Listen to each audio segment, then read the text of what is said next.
Me fala uma coisa, você, a primeira vez que a galera te viu foi aquela vez no Jô, Sim. quando tudo aconteceu. Mas como é que foi antes disso? Como é que você chegou ali? Eu, na verdade, eu nunca quis ser ator. Eu nunca quis ser artista. Não era uma coisa que passava pela minha cabeça. Mas, olhando hoje, era óbvio que eu queria ser ator e queria ser artista. Mas é que eu não tinha... Você não sabia o que queria? Eu sempre fiz teatro na escola, sempre fiz... fazia peças na escola. Eu sempre fui muito falante, aparecido. Expansivo. Sempre gostei muito de contar história, muito expansivo. Na minha infância toda, na adolescência inteira. Então, eu sempre fui essa pessoa. E mesmo depois que terminou a escola, eu ainda fazia uns cursos de teatro. Mas eu não falava assim, eu quero fazer esse curso, que daí eu vou me profissionalizar, e aí eu vou... Eu fazia porque ali eu me sentia muito bem. É lógico, eu tinha uma cabeça mais aberta nesse sentido, assim. Eu venho de uma coisa muito tradicionalzinha, quadradinha, Faria Limer. Então, eu olhava aquele grupo de teatro e pensava, nossa, que lugar é esse? Que ótimo tá aqui. Eu posso trabalhar de camiseta? De chinelo, né? Eu posso trabalhar sem camiseta. E aí, mas mesmo assim, eu me formei na escola e fui fazer faculdade de administração. Que é muito aquela faculdade que quem não sabe muito o que é da vida, faz porque, no fim das contas, serve para alguma coisa. Sim, engloba muitas coisas ali. E eu estava adorando a faculdade, inclusive. Eu estava indo muito bem. Eu odiava matemática, por exemplo, na escola. E na faculdade tinha lá dados, estatísticas. Eu gostava daquilo. Contabilidade, eu achava aquilo meio interessante. Mas eu estava meio fadado a ser o engraçado do trabalho. Aquele cara que na festa de Natal ia fazer umas piadocas, ia subir E a galera mesa. aqui assim, chegou o Fábio. O tiozão do O pavê. tiozão total. Eu seria essa pessoa que daí um dia iria na empresa, um artista, e o pessoal fala, cara, o Fábio também é muito engraçado, sabe? Ele imita aqui, ó, ele imita, exatamente. Então eu ia ser essa pessoa.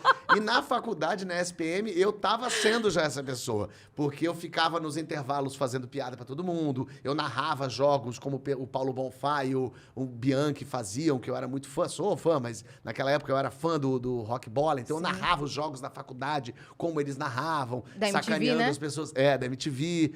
Eu imitava, fazia umas imitações de Paulo Maluf, olha só. E uma pena que eu perdi isso, eu não sei mais imitar as pessoas. Eu adoraria imitar, sei lá, fazer um Alexandre Frota, fazer alguma coisa assim. Ia agregar, né?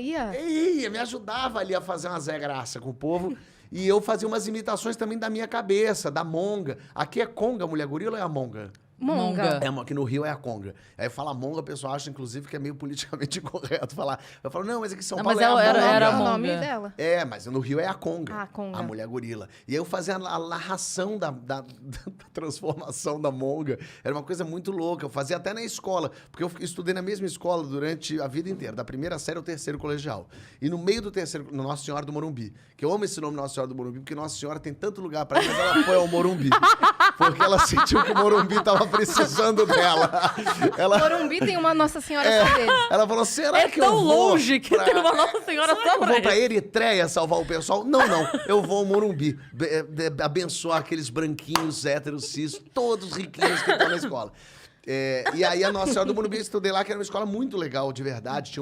Era rodeada de árvore, de mato, assim, ainda é. E era muito gostoso de estudar lá. Eu estudei a vida inteira lá, mas obviamente... Manteve amigos? Muito, até hoje. Os meus amigos todos daqui, da infância, são hoje lá, porque eu estudei na mesma escola. E aí, só que no terceiro colegial, meu revolto, aqueles adolescentes imbecil, né? Como todo adolescente. Eu falei, não quero essa escola, tá muito chata, que eu quero mudar de escola. Em junho, eu decidi mudar. No último ano, no último semestre. No último semestre. E eu não tava nem indo tão mal de nota, assim, a ponto disso ser uma desculpa. É só porque eu cansei, não quero mais. Essas pessoas. E aí eu fui... Há 30 anos com os caras. Só que escola aceita alguém em junho do terceiro colegial? Só a mais podre aceita, só as piores. E eu fui estudar no ENDAC, que era uma escola que ficava ali no Morumbi também, na Cidade Jardim, ali perto da ponte. Só não tinha Nossa Senhora. Não tinha Nossa Senhora. E era uma escola só de repetentes, de gente perturbada, de pessoas que não tinham como estudar porque faziam, sei lá, ginástica olímpica e eram atletas e tinham que ir pra lá só pra passar de ano. E eu fui com meu amigo pra lá, meu melhor amigo, a gente falou, vamos mudar, vamos. Falei pro meu pai, eu quero mudar de escola. Ele falou, se a mensalidade for a mesma, pode. Meu pai não tava nem aí. E aí eu mudei pro INDAC, que por acaso tinha um curso de teatro muito legal. Olha aí, Freud explica. Eu também fui fazer o curso de teatro do INDAC e me mudei pra essa escola que era uma loucura, essa escola. Era uma escola realmente assim, no meio da aula, de repente alguém começava a gritar assim, mortal, mortal, mortal. O professor, que isso, gente, mortal? Aí os alunos abriam as cadeiras, isso foi no meu primeiro dia de aula, as pessoas abriam a cadeira, aí uma pessoa, um aluno saía, vinha do lado de fora, saía correndo e dava um mortal dentro da aula, da sala. Tomou! E todo mundo... "Ei!" E aí eu olhei e falei, que lugar é esse? O que tá acontecendo? Mas combina com a sua personalidade. Muito! Eu amei aquele lugar. E assim, era uma casa. Então, Do nada? Era do nadão. E era uma casa. Então a gente tinha aula assim na sala. Eu tinha aula numa sala que tinha lareira. E aí um dia o professor de química distribuiu as provas corrigidas. Todo mundo, a gente não quer nem saber. Jogou na lareira e atirou fogo nas provas. O professor ficou muito bravo. A química aí, combustão. Um dia, eu lembro desse dia que a gente tava nessa aula de biologia, ou sei lá o que era, e um aluno levantou do nadão com uma pedra na mão, jogou na janela e sentou de novo. Então fez tipo, arrebentou a janela, sentou, o professor olhou e falou, quem foi? O cara, não sei não, professor, não sei o que foi. E eu olhei e falei, que louco. Só tinha doido? Só tinha doido. Tinha um cara que tinha caído um poste na cabeça dele e ele tinha um dreno, então ele não conseguia acompanhar a aula. Ele era o mais inteligente, ele não conseguia escrever, então tinha uma pessoa que ficava do lado dele escrevendo a matéria pra ele, e o pessoal, e o poste, se não me engano, quem derrubou na cabeça dele foi um menino que jogou a pedra na janela. Era um caos, tinha um cara adepto ao vampirismo. Ele ia vestido de capota preta, com a cara toda branca, um cabelão grande, assim. Ele era adepto, ele acreditava no vampirismo. Não sei nem o que isso quer dizer exatamente. Eu acho que só deram o crédito de rolê aleatório pro Ronaldinho Gaúcho porque não conhecia a tua sala de aula. Meu Deus. Cara, era muito... Porque você Parece ia muito ganhar. que você tá inventando. Muito. E o que eu fazia nessa confusão? Eu narrava a Monga, a mulher gorila.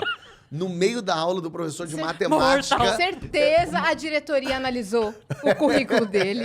Falou, dá. Esse aqui sim, se encaixa Não, aqui e na... eu fazia assim, pelo menos uma vez por semana, daqui a pouco eu fazia aquela narração, aquela locução. Eu fazia, durante o dia, ela é uma linda donzela, jovem e gentil. Mas quando a luz do sol se Jovem e extingue, gentil. ela vira a monga. Aí eu fazia, calma, monga. Peguem 1 quilo de alimento não perecível e fuja para as colinas. Eu fazia isso no meio da aula aos berros. E as pessoas amavam isso e achavam muito louco. E eu lembro de um dia que a diretora bateu na sala de aula e abriu a porta e falou, Fábio, tudo bem? Desculpa atrapalhar a aula, gente. É que o MEC tá vindo aqui para fazer a avaliação. Você pode só hoje não fazer a monga? E eu falei, posso, Falou claro. pro menino, não joga pedra hoje, por favor. Não vem de vampiro. E o melhor foi que daí, eu falei, tudo bem, todo mundo achando muita graça. Aí deu umas 2 horas, ela abriu e falou, eles já foram, se quiser fazer, pode. Essa era a loucura. A diretora não queria que eu fizesse a monga naquele dia. Então essa foi uma escola... Não, mas até eles irem embora. Até Depois eles irem pode. embora. Isso eu achei Tranquilo. muito bacana da parte dela. Aí você se formou ali, foram só 6 meses. Foram só 6 meses de muita diversão. A gente ia, eu e esse outro menino, a gente ia na recepção, a gente falava, oi, eu queria... E a gente ficava parado assim, os dois, e a recepcionista falava, o quê? O que foi? A gente... O que foi? E a gente ficava 1 minuto parado na posição e seguia depois e falava com ela. E ela não entendia nada o que era aquilo. A gente ria muito. A gente era imbecil, lógico. O jovem TikToker tá fazendo dinheiro com isso. Tá vendo? E eu naquela época, nada. Só criando Que falta nos só fez no risadas. celular. E aí eu me formei nesse troço. E fui pra faculdade. Eu lembro que quando eu voltei na outra escola antiga pra conversar com os meus amigos, todos eram da outra escola. Mas lá você fez teatro, nessa escola daí. Nessa eu fiz, fazia à noite um curso meio pré-profissionalizante, assim, mas fazia 3 vezes por semana. Me apresentei, pessoas foram me ver fazendo abajur lilás de Plínio Marcos. Eu fazia a bicha master, que era dona do lugar, maldosa, malvada. E é uma coisa muito louca, porque eu não sei por... é lógico, é porque eu era ator e não sabia. Mas quando, tudo isso para dizer, você vê que eu respondo longamente, tudo isso para dizer, quando eu fui ao programa do Jô naquela tarde, eu fui com a faculdade, porque as pessoas da faculdade já sabiam que eu era engraçado, já sabia que eu gostava de aparecer, de fazer as piadas. Eu, no intervalo das aulas, eu ficava contando, eu ia de grupo em grupo fazendo as minhas imitações dos normais. Eu escrevia textos dos normais e eles falavam, Fábio, conta aqui pra gente. Aí eu fazia ali um texto que eu tinha escrito na minha cabeça, do Rui e da Vani, fazia, eles riam muito, que maravilha, haha. E aí eu ia para um outro grupo, que ficava ali no meio da quadra, e aí fazia para outro grupo, eu fazia, sei lá, para uns 10 grupos, umas apresentações assim. E como eles sabiam que eu era essa pessoa, aí um dia eu tava indo embora, e aí o cara me parou na quadra e falou, Fábio, amanhã a faculdade vai lá no Jô, assistir o programa, você não quer ir não? Aí eu falei, lógico, pô, o Jô, incrível, tá? Ele falou, de repente você pode fazer lá. E eu falei, não, então entrega seus textos pro Jô. Assim, eu pensei, pode ser legal entregar os textos pro Jô. Aí eu fui para casa, imprimi os textos, no dia seguinte fui lá na faculdade e fui com os textos na mão e eu queria até achar isso, uma fita VHS que eu tinha gravado. Oh, meu Deus. Eu fazendo o Rui e a Vani. Pra mostrar. Pra mostrar, pra dar pro Jô e tal. E aí eu sentei na cadeirinha pra ver o Jô lá entrevistando pessoas e tal. E aí na hora eu pensei, cara, o Jô não vai ver isso. Imagina se o Jô vai pegar minha VHS do moleque que ele nunca viu na vida. O carro dele para na porta do estúdio. Ele não vai ver a minha VHS. Entendeu? E aí eu, nesse meio tempo, falei assim, realmente não adianta eu entregar isso pro Jô, não vai adiantar nada. Então eu vou pedir pra fazer lá na frente. Realmente é uma pessoa que não tinha a menor noção. Hoje, tendo um programa, eu penso, que loucura. Imagina se alguém me pede pra fazer lá na frente um negócio, o caos que tem que pedir autorização. E aí eu escrevi num papelzinho, eu rasguei meu texto, assim, escrevi num papelzinho rasgado, assim, Jô, gostaria de ter uma chance de mostrar um texto de minha autoria, baseado nos normais. E aí, quando deu o intervalo da gravação, eu saí do meu lugar correndo e fui lá até o Jô. A produção ficou apavorada, eu cheguei ao Jô, dei o bilhetinho, abracei o Jô, ele, tudo bem, tudo, Jô, tá aqui, obrigado. E aí a produção, ainda dei sorte que a produção não me expulsou, porque poderia ter me expulsado de lá. Claramente. Falou, amigo, você não pode fazer uma coisa dessa e tal. Me devolveu para um lugar, porque já estava no tempo de voltar a gravar. Foi no impulso, assim. Foi no impulsão. E eu pedi para fazer lá na frente. E aí eu voltei para um lugar, eu peguei o Jô num ótimo dia, o Jô leu aquele bilhete, deve ter achado curiosíssimo. E aí começou a filmar, eu vi ele conversando meio com o diretor ali, e aí começou a filmar. E ninguém viu que estava filmando, estava todo mundo conversando, porque ele fez, gente, por favor, aqui, eu recebi aqui um bilhete. E aí eu falei, caralho, ele vai ler meu bilhete. Fábio, é isso mesmo, Fábio? Eu estava ali, é isso mesmo, ele queria uma chance de fazer. Ele falou, bom, então tá bom, introdução pro Fábio. E a banda começou a tocar. Quando a banda começou a tocar, é que eu entendi, tá gravando. Porque eu achei que era, o Jô tá lendo aqui pra dizer, Fábio, depois você faz e tal. Sim. Nessa hora, onde estava seu cu? Por enquanto... Em que lugar do planeta? Ainda tranquilo. Eu fui ficando quente, assim. Eu fiquei quente. Eu lembro da sensação de estar ficando quente. O Jô me chamou... Mas eu fazia tanto aquela imitação dos normais, aquele texto que eu fiz lá, eu fazia tanto, que eu fazia ele já mecanicamente. Era mais uma zoeira. Era mais uma zoeira. E a minha faculdade estava lá. Eles estavam muito... animadíssimos.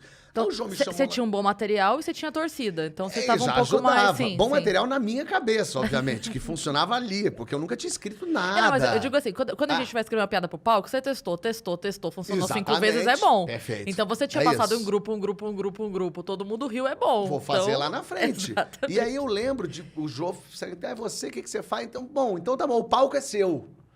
E ele se afastou assim... E aí eu lembro de olhar aquela plateia zona toda, e eu expliquei mesmo mais ou menos. Então vou explicar, tem o Rui, tem a Vani, então eles estão em casa. Aí eu comecei a fazer. E é meio caótico mesmo, é meio lunático aquilo que eu fiz. E a plateia levou tipo uns 30 segundos para entender aquilo. Que eu e você pulando meio Chaves vendendo churros, né? Exatamente. Aí eu falava, o Rui não sei o quê. Vani acha que não sei o quê. O Rui vem para ser não sei o quê. Vai não sei o quê. E aí eu lembro desse momento da plateia não rindo e uma angústia minha, e de repente teve uma primeira risada. Com um palavrão, lógico. Teve um cocô, sei lá, um cagar, alguma coisa assim. Que daí teve um... Aí eu, opa, risada. Aí começou... Aí começaram a rir. E começaram a rir de cada piada que eu fazia. Eu fazia uma piada, ria. Fazia uma piada, ria. Aí o Bira riu. Aí acabou. Aí eu olhei pro lado, o Jô tava rindo. Aí carimbou, né? E aí, aí eu lembro assim, eu tava tão louco fazendo... que eu lembro dessa imagem assim, eu fora de mim, me assistindo, eu me vendo fazer aquilo, eu olhando a plateia rindo, e aí eu lembro nesse momento a ficha caindo finalmente, para usar essa expressão do século XII a.C. A ficha caiu, ali eu olhei e falei, entendi, É isso que eu quero fazer da vida. As pessoas rirem. Eu quero fazer as pessoas darem risada. Eu sei fazer isso. E é assim que eu me sinto inteiro. Então, eu nem pensei, eu quero ser ator. Eu pensei, eu quero fazer os outros rirem. E aí terminou, todo mundo riu. O Jô veio, que coragem, você vai pra lá pro teu lugar e tal. Porque noção não tem, né? É, Parabéns mas é para isso colar mesmo. pela coragem. Isso eu gravei em junho. E aí eu gravei... eu gravei em junho de 2002. Aí eu saí de lá, imediatamente liguei pra minha tia no Rio, e falei, tô indo pro Rio ser ator. Ela, como assim? O que é isso? Porque a família da minha mãe é do Rio. Eu sou carioca, a família da minha mãe toda é do Rio. E aí eu falei, tô indo pra aí. Eu já vi 2 escolas, eu vi a Cal na internet, a Casa das Artes Laranjeiras, Sim. de formação de ator, e vi uma faculdade de cinema e eu tô indo pro Rio. Ela, mas você falou com seus pais já? Eu falei, não. Ela falou, meu Deus, mas você não pode fazer, vai parecer que eu que tô falando pra você vir pra cá. Eu falei, não, eu tô indo, eu vou arranjar uma casa. E aí minha tia falou, não, você vai morar aqui comigo, eu vou dar um jeito aqui. Eu falei, não, mas não precisa, não, claro que você vai morar aqui, mas fala primeiro com seus pais.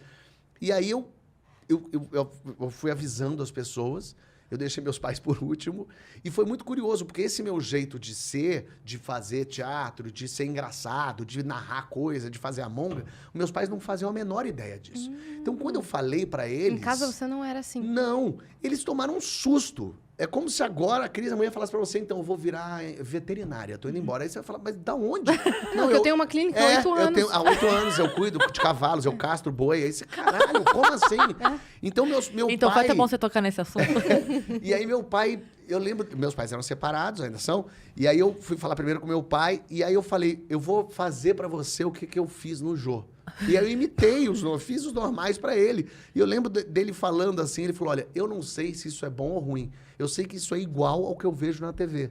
Então, eu acho que você tem que fazer isso que você quer mesmo. Nossa, que incrível. Ele falou, agora é a hora, vai, você tem 18 anos, erra, qualquer coisa você volta.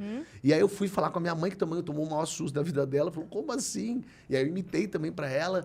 Eu falei, é isso que eu quero ser ator. Ela falou, mas você vai fazer o que com a faculdade? Vai trancar? Eu falei, não, eu vou abandonar, eu vou embora da faculdade. Não, mas é bom ter, eu lembro das minhas tias falando, não, mas não é melhor de repente, porque lógico, você não incentiva nenhum jovem a ir embora e largar tudo. Você É fala, bom ter um plano B. Não, vou ter um plano B. Eu falei, não, vocês não estão entendendo. E, assim, eu entendia que eu estava na minha razão, mas eles também estavam na deles de falar assim, mas tranca. Eu falei, não, eu nunca mais vou voltar para cá. Eu já achei o que eu quero fazer e é isso. E aí isso foi em junho. Aí eu me mudei para o Rio, aí tirei julho de férias, viajei com os amigos, só fazia despedida, todo dia tinha despedidas. Isso era aqui. que ano? 2002. Nossa, Tá. 2002. E aí- Junho te dá umas loucuras, né? Em junho é a coisa que me... Menino, vamos sempre tomar cuidado com esse mês, tá? Junho o sol tá em É gêmeos. o seu aniversário, né? meu aniversário é 1 de julho. Então, é o seu inferno astral. Ah, pode ser. Mas Então. foi meu céu astral. E aí aí em agosto, eu lembro de... Na verdade, o meu mês é agosto. Depois eu vou explicar pra vocês. Tá. Aí eu louco, fui né? pra agosto, eu fui pro Rio, eu cheguei num domingo à noite, eu fui de carro, levando minhas tralhas todas. Aí eu cheguei lá domingo pra segunda, eu cheguei na segunda-feira, tipo dia 5 de agosto lá. E já tinha aula no primeiro dia de aula de faculdade e da Cal. Na quinta-feira, passou o Jô. O Jô que eu gravei lá em junho não passava. Não passava. E eu ligava pra Globo, vai ter, não vai ter? Ó, Fábio, é um programa gravado, a gente não sabe. E eu não sabia nem se a minha parte é o ar. Porque eles Sim, podiam cortar. Ele podia ter adorado, mas não cabe no programa. E eles, depois de eu ter ligado 30 vezes, também falaram, tira esse moleque. E aí foi ao ar, na quinta-feira, passou. E o Jô era o YouTube da época. Todo mundo via Sim, no Jô as sim. coisas. Melhores do mundo estão aí pra dizer, né? Perfeito, Sim. o Diogo Portugal. E aí, no dia seguinte, as pessoas... Caralho, todo mundo viu. Eu cheguei na casa, as pessoas... Cara, o que foi aquilo outro? Que coisa doida. O que era aquilo? Que maluquice, que legal. E aí, na segunda-feira seguinte... Ou seja, eu cheguei numa segunda, quinta passou no Jô, na segunda seguinte a Globo me ligou. Fábio, a gente viu você no Jô, a gente queria que você viesse aqui fazer um cadastro. Você pode vir aqui agora, hoje? E eu morava do lado da Globo, porque eu morava no Jardim Botânico. Eu falei, tá bom, vou.